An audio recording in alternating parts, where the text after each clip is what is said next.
दुनिया में लोगों की ऐसी धारणा बन गई है, जो दिखता है वही है, जो दिखता नहीं है वो नहीं है। क्या ये सत्य है? आप सोचते हो जो दिखता है वो है, जो नहीं दिखता वो नहीं है। आपसे कोई पूछे ये बताओ आपने स्वर्ग देखा? देखा? आप मानते हो स्वर्ग है?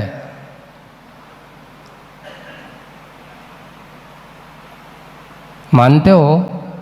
अच्छे से मानते हैं? नहीं, आप कहते हो कि भैया पाप करोगे तो नरक में जाओगे। तुमने नरक देखा है? नहीं देखा है। लेकिन हमारे केवली भगवान के केवल ज्ञान में स्वर्ग भी झलका है, नरक भी झलका है। स्वर्ग भी दिखा है, नरक भी दिखा है? और तुम्हारे ये मनुष्य पर्याय भी दिखी है, त्रिंच पर्याय भी दिखी है। सब कुछ उनके ज्ञान में दिखा है। आज का दिखा है, कल का दिखा है, और आने वाला भी, भविष्य भी दिखा हुआ है। ऐसा। लेकिन होता ये कि आज आदमी को भरोसा सिर्फ जो सामने है उस पर होता है।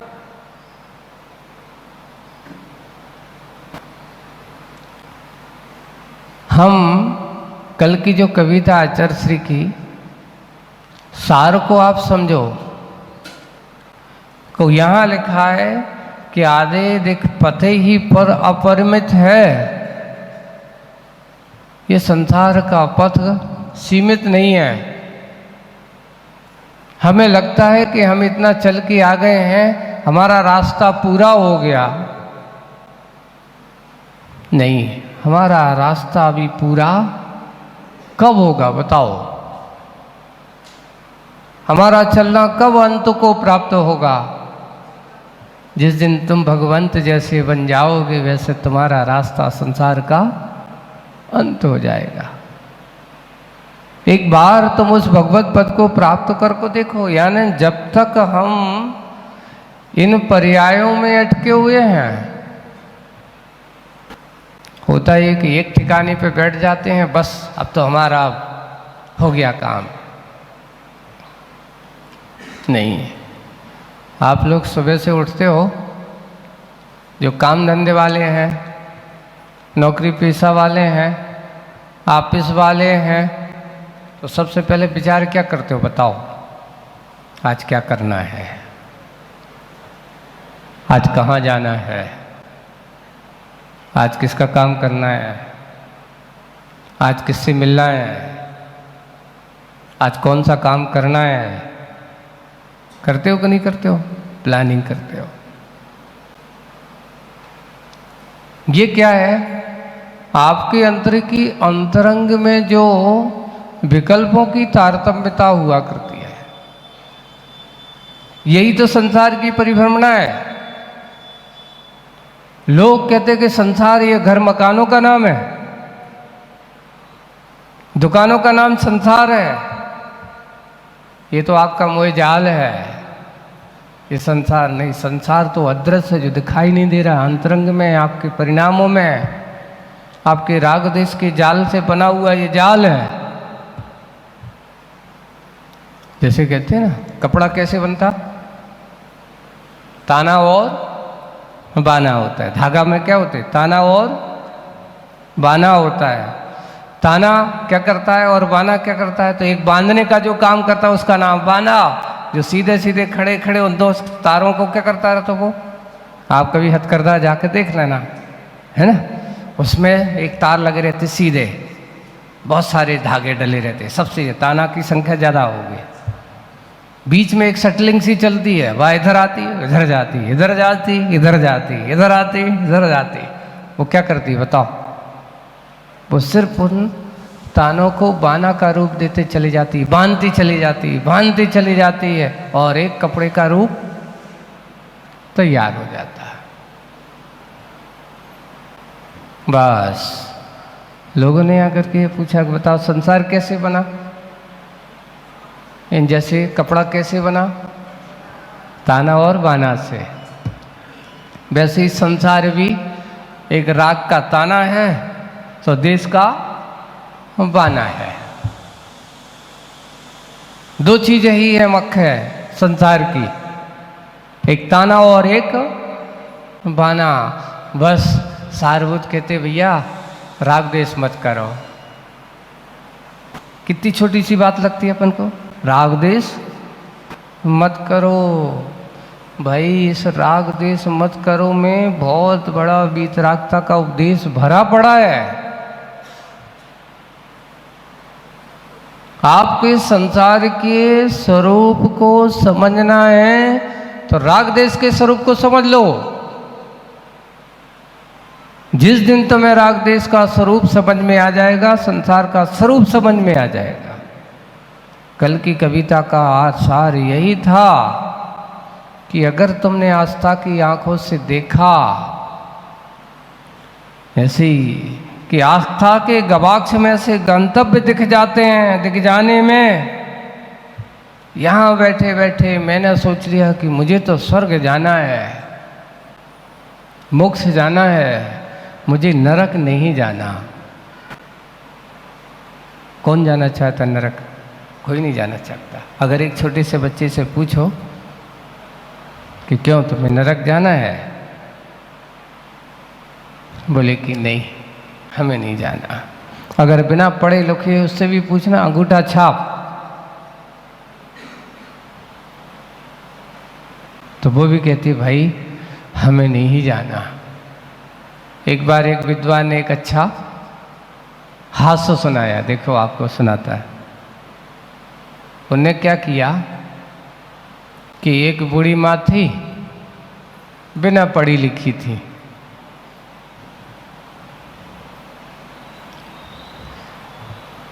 तो वो बिना पढ़ी लिखी सीधी सादी, देखिए कभी कभार सीधे साधे लोग भी जवाब ऐसा दे देते हैं कि अच्छे अच्छे विद्वानों का भी ज्ञान हिल जाता है।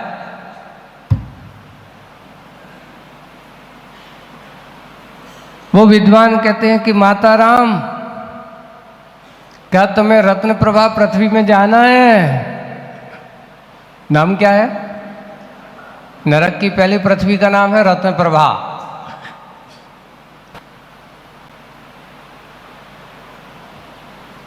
तो वो सीधी सादी सी बड़ी खड़ी कहते हैं, पंडित जी हमारी किस्मत में कहाँ बधो जो तो आप लोग जैसे विद्वानों को मिलत।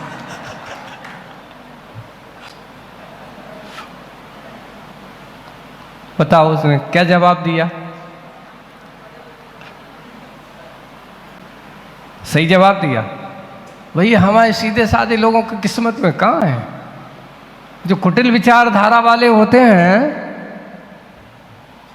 जिनके मन में ज्ञान की तर्कना बतरना इधर उधर के काम होते हैं, बोले कि ऐसे तो आप ही लोगों की किस्मत में है, हमारी किस्मत में कहाँ है? विद्वान भी तिल मिला गए कि देखो हमने तो सोचा था कि मजाक करेंगे, कुछ कहेंगे, उसने तो हमें ऐसा जवाब दे दिया। बिना पढ़ा लिखा भी कभी कभार ऐसा जवाब देता है जिसका जवाब का जवाब नहीं होता। इसलिए कभी भी किसी को हंसी मजाक में भी उसका क्या नहीं उड़ाना चाहिए,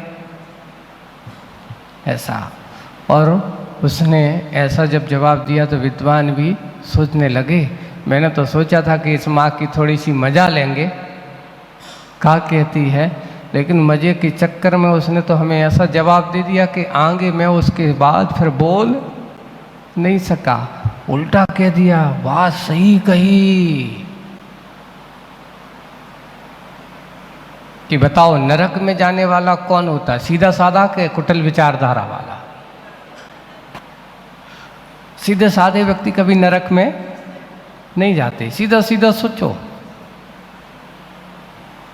नरक में तो वो ही जाते हैं जिनके मन में कुटिलता के भाव होते हैं, जिनके मन में एक दूसरे के प्रति बेमनस्ता के भाव हुआ करते हैं, जिनके मन में न जाने किसी के प्रति ये कहना चाहिए कि अपने सम्मान और दूसरे के अपमान के भाव होते हैं। इसलिए आज हम लोग अभी जब चल के आ रहे थे जंगल गए, है ना, तो बहुत सारे श्वान, 2-3, एक श्वान है भौंक रहा है, 3-4 सामने खड़े हुए हैं, है ना। अब आप लोग कहते तो उदाहरण मिल जाते हैं, रास्ते रास्ते में भी उदाहरण मिल जाते हैं कभी कभार। अब उसने देखा कि मेरे मोहल्ले में दूसरा आ गया, जोर जोर से भौंक रहा। अब उसमें जब देखा कि आपस में वहाँ से इधर उसकी आवाज़, इधर से इसकी आवाज़, एक तीसरे ने और सुनी तो भागता भागता जा रहा है, मैं भी देखूं क्या हो रहा है। इकट्ठे हो जाते, फिर एक दूसरे के ऊपर आक्रमण के ऊपर आक्रमण चलने लगते हैं। लक्षण क्या होता है? जब तुम्हें किसी पाप के कार्य में समर्थन करने के भाव आने लगे, समझ लेना तुम्हारे नरक का रास्ता खुल रहा है। जैसे उनमें बेमनस्ताएं, देश की भावना ज़्यादा पैदा होती है, और देश की भावनाएं जब पैदा होने ज़्यादा होने लगती हैं तो वहीं से दुर्गति का रास्ता खुलने लगता है। हम अपनी गति सुधारना चाहते कि दुर्गति? कौन सी गति चाहिए तुम्हें कौन सी प्रकृति चाहिए? राग देश और देश की भावना से जीने वाले की गति नियम से दुर्गति हुआ करती है, और सीधे सरल परिणाम से जीने वालों की गति कभी दुर्गति नहीं होती है। हम सीधे साधे रास्ते पर चले हैं। ऐसा ही प्रसंग होता है। गवाक्ष, आस्था की गवाक्ष से झांकने की कोशिश करना। अब आप लोग कहें आस्था की आंखों से देखना, आस्था की आंख है क्या? दिखती तो है ही नहीं। जो दिखता है वही सही है, जो दिखता नहीं वो सही नहीं। आपकी आत्मा आज तक तुम्हें नहीं दिखी है, नहीं तो महसूस करते हो अपनी आत्मा को कि नहीं करते हो? करते हैं। अगर वो नहीं होती तो तुम्हारा ये देखना भी सब कुछ बंद हो जाता। एक बार बहुत अच्छा आचार्य के सामने आचार्य ने सुनाया। एक कोई अच्छा बड़ा पढ़ा लिखा बच्चा ग्रेजुएट होकर के आचार्य के पास आया, तर्क के साथ कहता है, आचार्य आपसे कुछ पूछूं? बोले कि हाँ पूछो, बताओ। आप आत्मा को मानते हो? बोले कि हाँ मानता हूं। अगर आप मानते हो तो आप आत्मा को दिखा सकते हो क्या?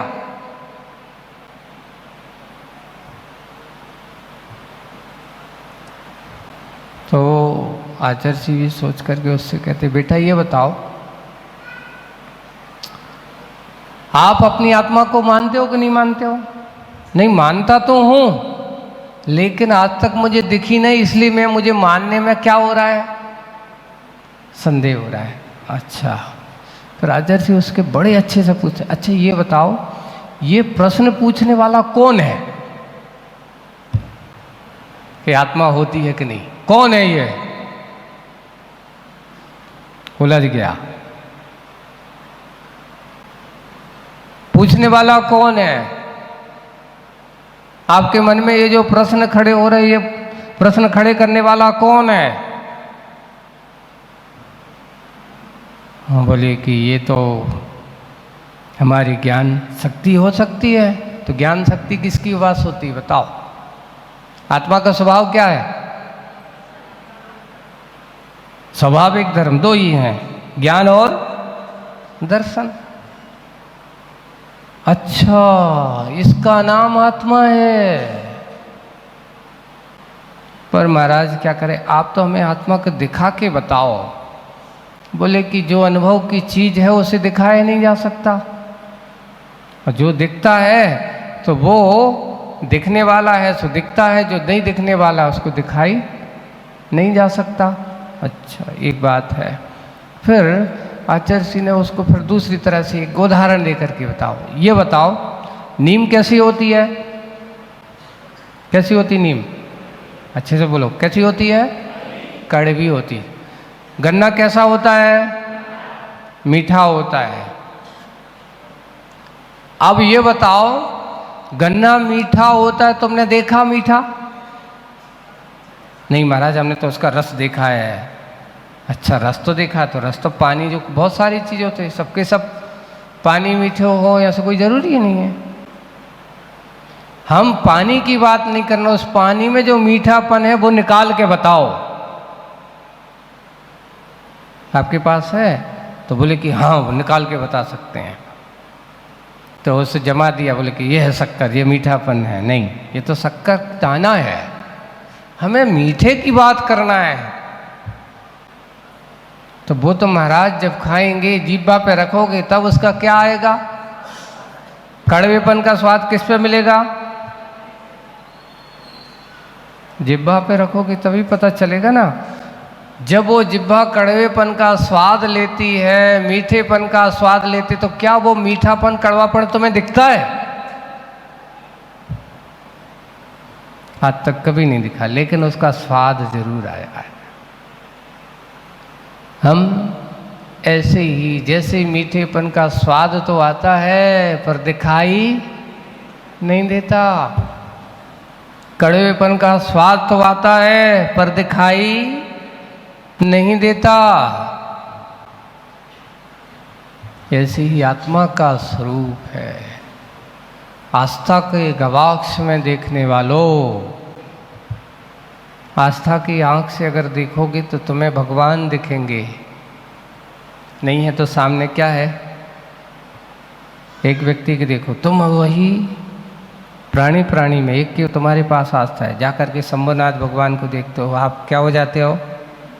नतमस्तक। वहीं पर एक मक्खी बैठी है, आप जाकर के कहाँ बैठ गई? शंभुनाथ भगवान के सिर पे बैठी है। एक मच्छर आया, कंधे पर जाकर के बैठ गया। अब आप क्या सो, कितना पापी है रे, ऐसा कहते हो?